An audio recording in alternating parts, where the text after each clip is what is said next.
चैन की जिंदगी जियो,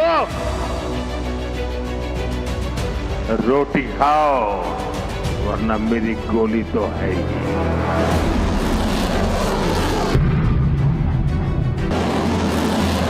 पाकिस्तान को हम लोग सबक सिखा दिया, बांग्लादेश को सबक सिखाने का टाइम आ गया। ध्यान से सुन लीजिए। सनातन को बचाने के लिए जो भी करना पड़ेगा हम लोग वही करेंगे।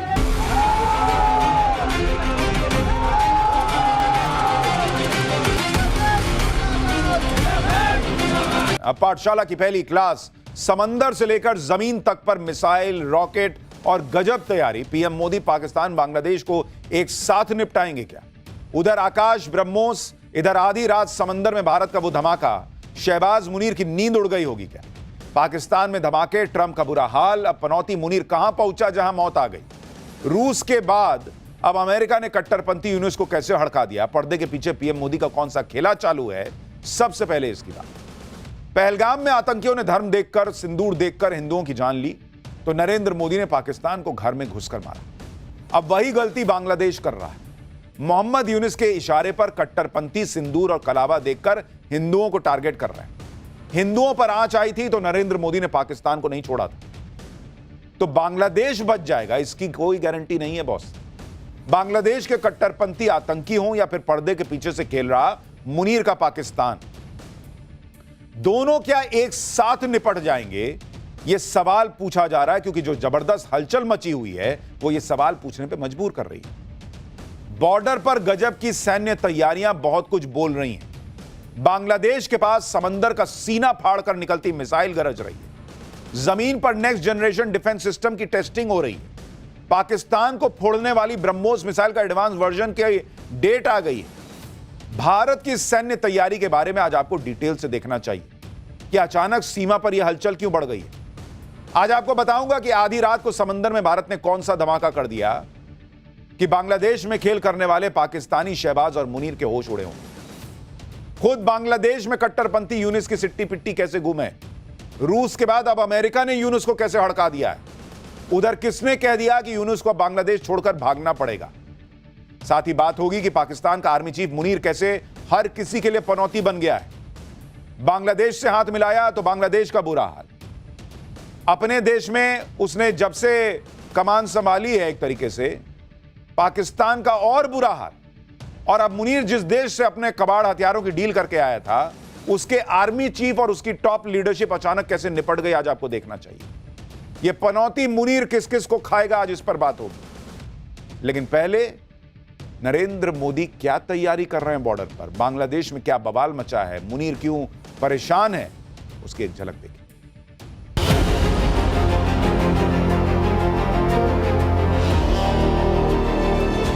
सुख चैन की जिंदगी जियो, रोटी खाओ, वरना मेरी गोली तो है ही।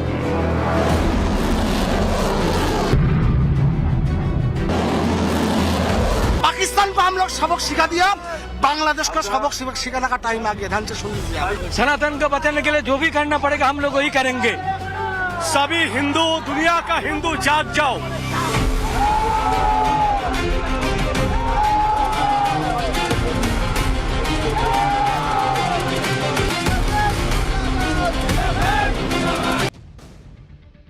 जिस वक्त बांग्लादेश में आग लगी है, जिस वक्त बांग्लादेश में हिंदुओं को टारगेट किया जा रहा है, जिस वक्त बांग्लादेश में पीछे से मुनीर खेल करने में जुटा है, ठीक उसी वक्त सबके होश तब उड़ गए जब भारत की तरफ से जबरदस्त सैन्य तैयारियां शुरू होती थी। सबसे ज्यादा हड़कंप तो तब मच गया जब भारत ने समंदर में नया धमाका कर दिया। भारत ने बंगाल की खाड़ी में समुद्र से लॉन्च होने वाली बैलिस्टिक मिसाइल का सफल परीक्षण किया है। इसका दूसरा मतलब यह है कि भारत ने अपने दुश्मनों को यह मैसेज दे दिया है कि उसकी मिसाइल धरती, आसमान और समंदर कहीं से आ सकती है। समंदर का सीना फाड़कर गरजती मिसाइल से पाकिस्तान और बांग्लादेश को ज्यादा टेंशन हो रही हो, क्योंकि समंदर में तो भारत की ताकत के आगे पाकिस्तान दूर दूर तक नहीं टिकता बॉस। ऑपरेशन सिंदूर के दौरान भी इंडियन नेवी की ताकत का ट्रेलर ही देखकर पाकिस्तान के जहाज दुबक गए थे। और बांग्लादेश के लिए टेंशन इसलिए ज्यादा होगी क्योंकि इस मिसाइल का टेस्ट बंगाल की खाड़ी से हुआ है। हालांकि इस टेस्ट के बारे में आधिकारिक तौर पर कुछ नहीं कहा जा रहा और डिफेंस एक्सपर्ट के मुताबिक ये K4 SLBM यानी सबमरीन लॉन्च्ड बैलिस्टिक मिसाइल हो सकती है। ऐसा संभव है कि इसे परमाणु शक्ति से लैस पनडुब्बी आईएनएस अरिहंत या अरिघाट से फायर किया गया। K4 का पूरा नाम है कलाम 4, जिसे डीआरडीओ ने विकसित किया है। इसकी मारक क्षमता लगभग 3500 किलोमीटर है, यानी पाकिस्तान और चीन के मेन टारगेट इसकी रेंज में आ सकते हैं। यह टेस्ट भारत की न्यूक्लियर ट्रायड यानी जमीन, हवा और समुद्र से हमला करने की क्षमता को मजबूत करता है। यह टेस्ट भारत की सेकेंड स्ट्राइक की क्षमता को मजबूत करता है। इससे दुश्मन के पहले न्यूक्लियर अटैक के बाद भी जवाबी हमला करने की गारंटी मिल जाती है। यह मिसाइल 2 टन तक परमाणु वॉरहेड ले जा सकती है, यानी इस मिसाइल के सफल परीक्षण से भारत की अटैक और डिफेंस लाइन दोनों और मजबूत हो गई है। न्यूक्लियर हमले के मामले में भारत की नो फर्स्ट यूज की पॉलिसी है। ऐसे में सेकेंड स्ट्राइक की क्षमता से लैस यह मिसाइल पाकिस्तान जैसे आतंकी देश का पक्का इलाज करने के लिए जो परमाणु हमले की वो गीदड़ भभकी देता है, उसका सीधा सीधा जवाब है।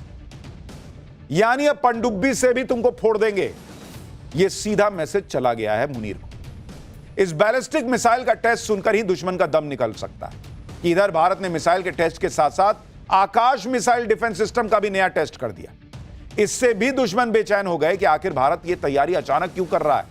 आप तस्वीरें देखिए, भारत ने आकाश मिसाइल डिफेंस सिस्टम के एडवांस वर्जन आकाश नेक्स्ट जनरेशन यानी आकाश एनजी का भी सफल ट्रायल कर दिया है।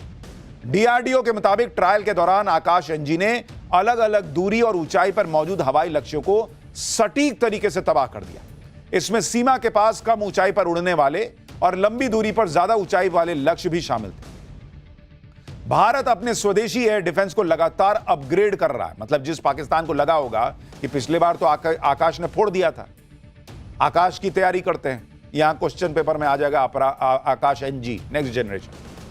ऑपरेशन सिंदूर के बाद से पीएम मोदी और तेजी से भारत की सैन्य क्षमता को मजबूत करने में लगे हैं, यह साफ दिख रहा है। भारत को और ज्यादा सुरक्षित बनाने के लिए पीएम मोदी मिशन सुदर्शन चक्र पर भी काम कर रहे हैं, जिसके तहत भारत के आसमान पर ऐसी डिफेंस लाइन खड़ी हो जाएगी कि दुश्मन की मिसाइल, ड्रोन सब हवा में ढेर होंगे। जिस आकाश एयर डिफेंस सिस्टम के एडवांस वर्जन का टेस्ट हुआ है, यह वही एयर डिफेंस सिस्टम है जिसने ऑपरेशन सिंदूर में चीन की मिसाइल और टर्की के ड्रोन्स को कबाड़ बना दिया था। अब उसका एडवांस्ड वर्जन आ गया है। पाकिस्तान को आकाश की ताकत पता है और अब तो नरेंद्र मोदी ने आकाश को और घातक वर्जन तैयार करवा दिया है। इस एडवांस वर्जन में क्या क्या है? यह missile defence system fighter jet, cruise missile, drone को 80 किलोमीटर की रेंज में आने पर निशाना बना सकता है। पुराने सिस्टम की रेंज 25 से 30 किलोमीटर थी। आप सोचिए, जब रेंज 25-30 किलोमीटर थी तब पाकिस्तान के ड्रोन भारत को छू नहीं पाए थे। अब रेंज 80 किलोमीटर की है। आकाश नेक्स्ट जनरेशन की सबसे बड़ी खासियत यह है कि यह डिफेंस सिस्टम एक साथ 10 टारगेट को ट्रैक करके एंगेज कर सकता है। इसमें मल्टी फंक्शनल रडार लगे हैं, 120 किलोमीटर तक सर्विलांस की क्षमता है। इसमें dual pulse solid rocket motor का उपयोग किया गया है, जो मिसाइल को ज्यादा ताकत और बेहतर नियंत्रण देता है। आकाश एनजी यानी नेक्स्ट जनरेशन में इस्तेमाल किए गए रडार और कमांड एंड कंट्रोल सिस्टम भी पूरी तरह स्वदेशी है। एक तरफ आकाश दुश्मनों के हमलों को रोकेगा, दूसरी तरफ दुश्मनों की खटिया खड़ी करने के लिए भारत के पास ब्रह्मोस है ही। ब्रह्मोस मिसाइल को लेकर लगातार यह खबरें चल रही हैं कि भारत ब्रह्मोस मिसाइल को भी अपडेट करने में लगा है। खबरें हैं कि 800 किलोमीटर तक मार करने वाली ब्रह्मोस ईआर मिसाइल को 2028 से भारतीय सेनाओं में शामिल करने की योजना है। इस समय मिसाइल की लंबी दूरी की टेस्टिंग चल रही है। ब्रह्मोस ईआर मौजूदा ब्रह्मोस सुपरसोनिक क्रूज मिसाइल का अगला और ज्यादा ताकतवर वर्जन है। ब्रह्मोस मिसाइल बनाने वाली एरोस्पेस यूनिट पहले ही 450 किलोमीटर रेंज वाली मिसाइल का उत्पादन शुरू कर चुकी है। अब ब्रह्मोस ईआर के जरिए इसकी रेंज लगभग दोगुनी करने की तैयारी है, जबकि इसकी सुपरसोनिक स्पीड और सटीकता पहले जैसी ही रहेगी। ब्रह्मोस हो या फिर आकाश, इनके साथ सबसे जबरदस्त बात यह है कि इनकी सफलता देखकर दुनिया भर में इनकी डिमांड है। जैसे आप देखिए कि ब्रह्मोस मिसाइल को इंडोनेशिया और वियतनाम जैसे देश खरीदना चाहते हैं। इंडोनेशिया और वियतनाम के साथ ब्रह्मोस की 4000 करोड़ से ज्यादा की डील होने वाली है। पाकिस्तान की पिटाई के बाद ब्रह्मोस को खरीदने के लिए होड़ लगी हुई है और कम से कम 16 देश ऐसे हैं जो अपनी सेना में ब्रह्मोस को शामिल करना चाहते हैं। यूएई, कतर, सऊदी अरब, अर्जेंटीना, ब्राजील, चिली, मलेशिया सब लाइन में लगे हैं बॉस। इसी तरह से आकाश एयर डिफेंस को अर्मीनिया जैसे देश पहले ही खरीद चुके हैं। फिलीपींस भी आकाश एयर डिफेंस खरीदने की डील करने वाला है। ब्राजील, इजिप्ट, वियतनाम, यूएई जैसे देश आकाश को खरीदने में दिलचस्पी दिखा रहे हैं कि भाई मेरे को नहीं देगा, हमको भी तो चाहिए। तो भारत की तूती बोल रही है, भारत के स्वनिर्मित स्वदेशी हथियारों की गूंज है। भारत के हथियारों को खरीदने के लिए कई देश लाइन लगाए हुए हैं। ऑपरेशन सिंदूर में पाकिस्तान के एयरबेस में गड्ढे देखकर ये देश भारत के हथियारों की क्षमता की टेस्टिंग कर चुके हैं। दूसरी तरफ पाकिस्तान का आर्मी चीफ असीम मुनीर, जो युद्ध में पिटने के बाद भी फर्जी जीत का जश्न मना रहा है, अपने हथियारों का फर्जी डंका बजा रहा है, लेकिन पाकिस्तान का मेड इन चाइना हथियारों को खरीदने वाला कोई है ही नहीं। इसलिए मुनीर खुद इन हथियारों को बेचने के लिए निकल जाता है। कल हमने आपको बताया था कि मुनीर अफ्रीकी देश लीबिया के साथ डिफेंस डील करने गया था, लेकिन मुनीर के लीबिया आते ही ऐसा कांड हो गया कि पूरी दुनिया में लीबिया की चर्चा हो रही। लीबिया में मातम पसरा हुआ है। इधर मुनीर के कदम लीबिया में पड़े, या यूं कहिए कि इधर पनौती मुनीर के कदम लीबिया में पड़े, उधर लीबिया पर दुखों का पहाड़ टूट पड़ा। मुनीर लीबिया के लिए ऐसा पनौती साबित हुआ कि लीबिया का आर्मी चीफ ही अचानक मर गया।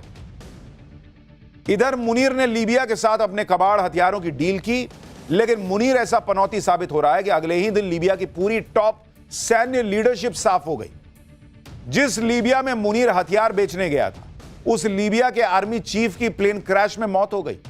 लीबिया के army chief lieutenant general Mohammed Ali Ahmed al Haddad plane crash में मारे गए। जनरल अल हदाद टर्की में थे और वहां से अपने 4 सैन्य अफसरों के साथ प्राइवेट जेट से लीबिया लौट रहे थे, लेकिन टेक ऑफ के तुरंत बाद प्राइवेट जेट लड़खड़ा गया, इलेक्ट्रिक फेलियर हो गया। प्राइवेट जेट ने इमरजेंसी लैंडिंग की इजाजत मांगी, लेकिन तब तक देर हो चुकी थी और प्लेन क्रैश हो गया। इस हादसे में लीबिया के आर्मी चीफ समेत 4 सीनियर सैन्य अधिकारी और 3 क्रू मेंबर की मौत हो गई। लोग कह रहे हैं मुनीर जिससे सट रहा है वहां जो है ना नरक कर दे रहा, अपने देश में तो किया ही है। लीबिया के आर्मी चीफ की मौत से मुनीर का एक और फर्जीवाड़ा भी सामने आ गया। यह खुलासा हुआ है कि मुनीर ने लीबिया की जिस सैन्य अधिकारियों के साथ डील की, सैन्य अधिकारी या गुट लीबिया का प्रतिनिधित्व करते ही नहीं है। खबर है कि मुनीर ने लीबिया के उस सैन्य गुट से डील कर ली है जिस पर अंतर्राष्ट्रीय प्रतिबंध लगा हुआ है। कोई भी देश या एजेंसी लीबिया के इस गुट को हथियार सप्लाई नहीं कर सकता, लेकिन मुनीर उसी गुट से डिफेंस डील का डंका पीटने लगा। मुनीर ने लीबिया में जिस टॉप सैन्य अधिकारी के साथ डील की, उसका नाम खलीफ बेलकासिम अफ्तार है। हालांकि जबकि लीबिया के आर्मी चीफ जो विमान हादसे में मारे गए, उनका नाम मोहम्मद अली अहमद अल हद्दाद था। दरअसल लीबिया को अभी 2 गुट कंट्रोल कर रहे हैं। लीबिया के पश्चिम और पूर्वी इलाके में सत्ता का संघर्ष चल रहा है। एक पश्चिमी लीबिया की सरकार है, दूसरी पूर्वी लीबिया में जनरल हफ्तार के नेतृत्व वाली सेना है, जिससे मुनीर ने मुलाकात की थी। पश्चिमी लीबिया की सरकार को ही अंतर्राष्ट्रीय स्तर पर मान्यता प्राप्त है। ज्यादातर देश और यूएन इस सरकार को ही वैध मानते हैं, जबकि मुनीर लीबिया के जिससे डील करके आया है, उसे यूएन ने आधिकारिक मान्यता नहीं दी है। यानी मुनीर ने लीबिया जाकर भी अपना फर्जीवाड़ा नहीं छोड़ा। और इसका दूसरा मतलब यह भी है कि अंतर्राष्ट्रीय प्रतिबंधों की वजह से लीबिया के जनरल हफ्तार ने मजबूरी में मुनीर के साथ डील की है, क्योंकि ज्यादातर देश उसे हथियार दे ही नहीं रहे, बेच ही नहीं रहे। लेकिन मुनीर के कदम क्या पड़े लीबिया में मातम पसर गया। भाई मुनीर ऐसा पनौती है कि पहले से ही पाकिस्तान के लिए पनौती साबित हो रहा है। जिस दिन से मुनीर को पाकिस्तान में पावर मिली है, तब से पाकिस्तान के साथ क्या क्या नहीं हो गया, आप याद कीजिए। ऑपरेशन सिंदूर में नरेंद्र मोदी के नए भारत से मार खाया, अफगानिस्तान ने इसको युद्ध में धोया, टीटीपी वाले आए दिन यहां बम फोड़ रहे हैं, बलोचों ने धुआं कर रखा है, इमरान के समर्थकों ने नाक में दम कर रखा है, पाकिस्तान के कई टुकड़े होने की बातें होने लगी। दाने दाने को मोहताज हो गया है पाकिस्तान और लोन के सहारे देश चल रहा है। पूरा पाकिस्तान बिकने की कगार पर पहुंच गया है। कल ही पाकिस्तान ने अपनी सरकारी एयरलाइन बेची है। कौड़ियों के दाम पर पाकिस्तान की कंपनियों की सेल लगी हुई है। सिर्फ 4500 करोड़ रुपए में पाकिस्तान की सरकारी एयरलाइन बिक गई बॉस। और यह सब मुनीर के आने के बाद हुआ है। यानी मुनीर को लेकर जो सोशल मीडिया पे लोग कह रहे हैं कि यही पनौती है पाकिस्तान के लिए भी और दुनिया के लिए भी, वो लोग ऐसे ही नहीं लिख रहे। मुनीर जिससे हाथ मिला दे रहा है उसके साथ कांड हो जाता है। आप देखिए, मुनीर को ट्रंप ने बिरयानी खिलाई थी। आज की डेट में ट्रंप अमेरिका में ऐसा फंस गए हैं कि गद्दी हिली हुई है। एप्स्टीन फाइल्स में ट्रंप का नाम आ रहा है। मुनीर ने बांग्लादेश से हाथ मिलाया। बांग्लादेश आज की डेट में जल रहा है। बांग्लादेश जो एक दौर में उभरती अर्थव्यवस्था बन रहा था, आज कट्टरपंथियों और आतंक की फैक्ट्री बन गया है। बांग्लादेश में कट्टरपंथियों ने ऐसा आतंक फैलाया हुआ है कि फिर हिंदुओं को जिंदा जलाने की कोशिश की गई है। चटगांव जिले में 8 हिंदू परिवारों के घरों पर रात में ताला मार दिया गया और फिर पेट्रोल छिड़क कर आग लगा दी गई। यहां रह रहे हिंदुओं का दावा है कि उनकी किसी से कोई दुश्मनी नहीं, कोई झगड़ा तक नहीं था, सबको घर में बंद कर दिया। लेकिन कट्टरपंथियों का यह खूनी खेल ज्यादा दिन चलने वाला नहीं है, क्योंकि यूनुस और मुनीर खुद ही बांग्लादेश में लगाई आग में जलेंगे। जिस उस्मान हादी की हत्या के बाद पूरा बांग्लादेश जल उठा, उस उस्मान हादी की हत्या का ठीकरा भारत पर फोड़कर मुनीर एक तरीके से बांग्लादेश को सुलगा रहा था। उस उस्मान हादी के भाई ने साफ साफ कह दिया है कि हादी की हत्या किसी बाहरी ताकत ने नहीं, यूनुस सरकार के इशारे पर हुई है। हादी के भाई उस्मान ने दावा किया है कि हादी बांग्लादेश में जल्द से जल्द चुनाव चाहता था। यूनुस सरकार में बैठे लोग इसके लिए तैयार नहीं थे। हादी ने उनके फरमान को ना कह दिया, इसलिए उसकी हत्या करवा दी गई। यह सब बांग्लादेश में चुनाव टालने की साजिश है, जो हम आपसे पाठशाला में पहले ही कह रहे थे। यह मुनीर चाहता है कि यह कट्टरपंथियों के हाथ में सरकार रहे, और इसलिए वो जो है वो ये सब कर रहा है। इधर हादी के समर्थकों ने यूनुस की टेंशन बढ़ा दी है, उधर यूनुस पर अंतर्राष्ट्रीय दबाव बढ़ता जा रहा है। चुनाव को लेकर अमेरिका ने भी मोहम्मद यूनुस को टाइट किया है। दक्षिण और मध्य एशिया के लिए अमेरिकी विशेष दूत सर्जियो गोर ने मोहम्मद यूनुस से बात की है। यूनुस ने अमेरिका को भरोसा दिया है कि चुनाव टाइम पर होंगे। उधर कई अमेरिकी सांसदों ने चिट्ठी लिखकर मोहम्मद यूनुस पर सवाल उठा दिए हैं। अमेरिकी सांसदों ने बांग्लादेश के चुनाव में शेख हसीना की पार्टी आवामी लीग पर लगे बैन पर सवाल उठाए कि भाई इतनी महत्वपूर्ण पार्टी को बैन कर दिए, कौन बात का चुनाव करा रहे हो फिर? यानी यूनुस एक्सपोज होता जा रहा है। जो लोग कह रहे हैं ना कि यहां हिंदुओं ने प्रदर्शन कर दिया, क्या ही हो गया बॉस? वो प्रदर्शन दुनिया भर को संदेश जा रहा है, हेडलाइंस बन रही हैं, खबरें बन रही हैं। और जब दुनिया देख रही है कि कैसे हिंदू हिंदू के लिए खड़ा हो रहा है, आवाज उठ रही है, तो वो आवाज यूनुस के कान तक पहुंचाई जाती है कि क्या कर रहे हो भाई, ये क्या तमाशा कर रखा है। हर तरफ से गिरने के बाद मोहम्मद यूनुस अब बैकफुट पर है। मोहम्मद यूनुस अब भारत से अच्छे संबंधों की बात करने लगा है। यूनुस की अंतरिम सरकार अब दीपू दास के परिवार की देखरेख का जिम्मा उठाने की बात कर रही है। यूनुस प्रशासन की तरफ से कहा गया है कि अब सरकार दीपू दास के परिवार की पूरी जिम्मेदारी उठाएगी, जिसमें आर्थिक मदद भी शामिल है। मंगलवार को बांग्लादेश के शिक्षा सलाहकार सीआर अबरार ने दीपू दास के परिवार से मुलाकात की और इस हत्या पर दुख जताया। लेकिन मोहम्मद यूनुस की सरकार के ये आंसू फर्जी है, क्योंकि अभी तक दीपू दास की बेरहमी से हत्या के मामले में सिर्फ 12 लोग पकड़े गए। और तुमको अब समझ में आ रहा है कि दीपू दास की हत्या हो गई तो जो है हम तुम्हारा देखरेख करेंगे। इतने दिन में तुमको नहीं समझ में आ रहा था? दीपू दास की हत्या 18 दिसंबर को हुई है। हत्या के 5 दिन बाद यूनुस सरकार ने उसकी परिवार की सुध ली। 5 दिन सो रहे थे तुम। इंटरनेशनल प्रेशर बढ़ने लगा। यहां भारत ने पर्दे के पीछे से मामला टाइट किया तो कह रहा कि ना हम दीपू दास की चिंता कर रहे हैं, और बाकी जो हंगामा चल रहा है उसका क्या? इतनी चिंता है तो मोहम्मद यूनुस को खुद परिवार से जाके मिल लेना चाहिए था।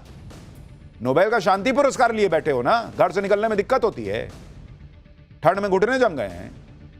मोहम्मद यूनुस को अभी पाकिस्तान अच्छा लग रहा है, वो पाकिस्तान के साथ भाईचारा बढ़ा रहा है। लेकिन मैं तो बांग्लादेश के बाकी लोगों से पूछता हूं कि यही पाकिस्तान से बच के तुम निकले तब बांग्लादेश बना, भारत की मदद से बना। सब भूल गए कट्टरपंथ के आगे कि किसकी वजह से तुम आज जो है वो खुली हवा में सांस ले रहे हो। लेकिन दिक्कत यह है कि भिखारी पाकिस्तान के साथ से बांग्लादेश को कुछ हासिल होगा नहीं। एक भिखारी दूसरे देश की क्या मदद करेगा? देश चलाने के लिए पैसा, अनाज सब चाहिए होता है। पाकिस्तान के पास है क्या? खुद के लोगों को खिला नहीं पा रहा, बांग्लादेश को क्या देगा? इसलिए मुनीर के चक्कर में मोदी से भिड़ने वाला यूनुस अब पेट भरने के लिए भारत की तरफ देख रहा है। खबर है कि बांग्लादेश भारत से चावल खरीदना चाहता है। पहले बांग्लादेश को लग रहा था कि वो पाकिस्तान से चावल खरीद लेगा, भारत के बिना काम चल जाएगा। लेकिन बांग्लादेश कह रहा है कि भारत का चावल सस्ता है, जबकि दोस्ती की आड़ में पाकिस्तान बांग्लादेश को महंगा चावल चिपका रहा है। बांग्लादेश की मीडिया के मुताबिक बांग्लादेश $355 प्रति टन के रेट से भारत से 50,000 टन चावल खरीदना चाहता है, जबकि पाकिस्तान बांग्लादेश को $395 प्रति टन की रेट से चावल देगा। यानी बांग्लादेश को भारत से डील करने में ज्यादा फायदा दिख रहा है, पैसे बच रहे हैं। इसी बीच मोहम्मद यूनुस की सरकार के आर्थिक सलाहकार सलाहुद्दीन अहमद ने कहा दिया है कि मोहम्मद यूनुस भारत के साथ रिश्तों को सुधारने के लिए कदम उठा रहे हैं। यह खबर ऐसे वक्त में आई है जब रूस ने 2 दिन पहले ही बांग्लादेश को हड़काया था कि भारत के साथ रिश्ते सुधार लो। अब बांग्लादेश की सरकार यह तर्क दे रही है कि ट्रेड पॉलिसी राजनीति के मुताबिक नहीं चलती। अगर भारत से चावल खरीदना सस्ता पड़ेगा तो भारत से खरीदेंगे। बांग्लादेश के आर्थिक सलाहकार अब कह रहे हैं कि उन्हें भारत के साथ कोई कड़वाहट नहीं चाहिए, और अगर कोई बाहरी ताकत दिक्कत क्रिएट कर रही है तो ये दोनों देशों के भले में नहीं है। तो बाहरी ताकत कौन है? तुम ही ना बताओगे जी। तुम्हारे यहां तमाशा चल रहा है, तुम ना बताओगे कि तुम क्यों नहीं रोक पा रहे हो किसके इंफ्लुएंस में आके। और इतना दोस्त है पाकिस्तान तो मांगो सस्ते में तुमको देगा चावल। खाने को कुछ है नहीं, तुमको देगा क्या वो? बांग्लादेश अभी सस्ते चावल का बहाना बनाकर भारत से चावल खरीदने की बात कर रहा है, क्योंकि खुल के तो कह नहीं पाएगा कि भारत के बिना बांग्लादेश का काम नहीं चलेगा। लेकिन सच यह है कि ऐसी बहुत सारी चीजें हैं जिससे लेकर बांग्लादेश भारत पर निर्भर है। भारत बांग्लादेश का दूसरा सबसे बड़ा इंपोर्टर देश है, यानी बांग्लादेश भारतीय सामान पर बहुत ज्यादा निर्भर है। बांग्लादेश भारत से सालाना 1,10,000 करोड़ रुपए से ज्यादा का सामान इंपोर्ट करता है। पिछले 8 साल में भारत ने बांग्लादेश को रोड, रेलवे, पोर्ट बनाने के लिए 71,000 करोड़ रुपए से ज्यादा की रकम डेवलपमेंट असिस्टेंस के रूप में दी है। जबकि शेख हसीना के तख्ता पलट और भारत से संबंधों के खराब होने की वजह से बांग्लादेश को कुछ ही महीने में करीब 2 लाख करोड़ रुपए का नुकसान हुआ है। बांग्लादेश की इकोनॉमी की रीढ़ की हड्डी टेक्सटाइल इंडस्ट्री है और बांग्लादेश अपने कुल कॉटन इंपोर्ट का करीब 35% हिस्सा भारत से लेता है। बांग्लादेश का चीनी का 33% हिस्सा भारत से आता है। प्याज और आलू का सबसे बड़ा एक्सपोर्टर भारत है। बांग्लादेश का 91% पानी भारत से आता है। 30% फार्मास्यूटिकल इंग्रेडिएंट भारत देता है। 15% बिजली भारत देता है। यानी खाने पीने के मामले में बांग्लादेश भारत पे बहुत हद तक निर्भर है। अब भारत से बढ़कर बांग्लादेश ने बड़ी गलती की है, क्योंकि भिखारी पाकिस्तान जब अपना पेट नहीं भर पा रहा, अपना पेट भरने के लिए अपने संस्थान बेच रहा है, तब आईएमएफ से लोन मिलेगा। वो तुमको क्या देगा यार? लेकिन कट्टरपंथ ऐसी चीज है बॉस, एकदम से रॉकेट की तरह सनक जो है वो दिमाग तक पहुंचती है और ये मोहम्मद यूनुस ये सब करने लगता है। लेकिन अब इसको समझ में आया कि अमेरिका वाले रगड़ रहे हैं, पुतिन उधर से हड़का रहे हैं, सब भारत के साथ खड़े हो रहे हैं। कहीं ऐसा ना हो कि कट्टरपंथियों की कठपुतली बनते बनते मामला ही निपट जाए। दीपू दास की हत्या पर भारत में भड़के हिंदू अब मांग कर रहे हैं कि भारत बांग्लादेश का हुक्का पानी बंद कर दे, चावल ही मत दो इसको, बांग्लादेश लाइन पर आ जाएगा। बांग्लादेश के खिलाफ यह गुस्सा कम नहीं हो रहा। आज भी पश्चिम बंगाल में भारत बांग्लादेश बॉर्डर के पास भयंकर प्रदर्शन हुआ है। सुनिए वहां जो भीड़ पहुंची थी, हिंदुओं की भीड़ पहुंची थी, वो क्या कह रही है। पाकिस्तान को हम लोग सबक सिखा दिया, बांग्लादेश को सबक सिखाने का टाइम आ गया। ध्यान से सुन लीजिए आप। सनातन को बचाने के लिए जो भी करना पड़ेगा हम लोग वही करेंगे। सभी हिंदू, दुनिया का हिंदू जाग जाओ। हम ये कहेंगे कि यूनुस सरकार जो कर रहा है अभी, ये बहुत ही बुरा कर रहा है। हम लोग अगर चाहते हैं तो हमारा लोग जो बॉर्डर सिक्योरिटी है 10 मिनट के लिए हट जाए तो हम बांग्लादेश का 10 मिनट के अंदर खत्म कर देंगे। ओ हिंदू सनातनी जागो।